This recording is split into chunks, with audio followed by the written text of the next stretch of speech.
Existe algo que está faltando hoje e que tem um impacto direto na vida adulta. Essa falta aparece depois como ansiedade, vazio, dificuldade nos vínculos e a sensação de não saber quem se é. Eu estou falando da construção do eu, ou mais precisamente, o contorno do eu.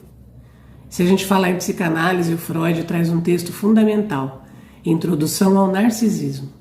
E ali ele vai dizer que no início da vida, o bebê está completamente voltado para si. A libido está investida no próprio corpo. É o que a gente chama de narcisismo primário. Esse bebê ele não se relaciona com o mundo como a gente imagina. Ele está de uma certa forma encapsulado. Mas esse estado não se sustenta sozinho. O bebê ele precisa ser investido, olhado, cuidado, desejado. E é nesse encontro com o outro que começa a nascer o eu. Freud traz uma ideia muito bonita, é a ideia da Vossa Majestade o bebê. É como se naquele momento o bebê fosse tudo para alguém. E esse investimento ele deixa marcas. Ele constitui algo muito importante, o que a gente chama de eu ideal. O eu ideal não é sobre quem você quer ser. É sobre um tempo em que você foi suficientemente amado. E isso vira base, vira sensação de valor próprio, vira sustentação interna. É como uma raiz.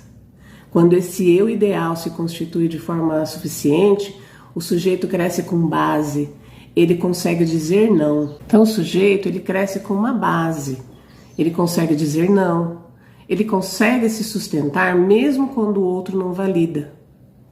Mas não basta amar. É preciso também frustrar.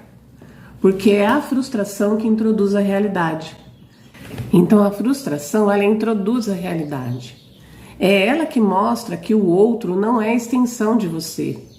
E aqui Donald Winnicott vai dizer algo essencial. A mãe suficientemente boa frustra em doses, pequenas doses, para que o bebê possa suportar e isso criar um contorno dele mesmo. É isso que delimita o que eu sou e o que o outro é. E quando isso acontece, o sujeito vai saindo daquela posição de sua majestade, o bebê, e vai entrando no mundo. Mas sem perder completamente essa base interna. Ele se adapta, mas ele não se abandona. Agora, quando esse processo falha, o sujeito precisa se defender. E se há excesso de cuidado, sem frustração, ele não cria essa borda. Ele cresce acreditando, muitas vezes, que o mundo deveria atendê-lo. Então, se há excesso de cuidado e sem frustração, ele não cria essa borda. Ele cresce acreditando, muitas vezes, que o mundo deveria atendê-lo. E quando a vida diz não, ele não suporta. Por outro lado, se há ausência de investimento, ele não cria a base e passa a viver em função do outro, se adaptando, se moldando, tentando existir a partir do olhar de alguém. São dois extremos, mas que nascem do mesmo ponto. E isso aparece muito na clínica dos dias de hoje. Pessoas que não toleram frustração, pessoas que não conseguem sustentar quem são.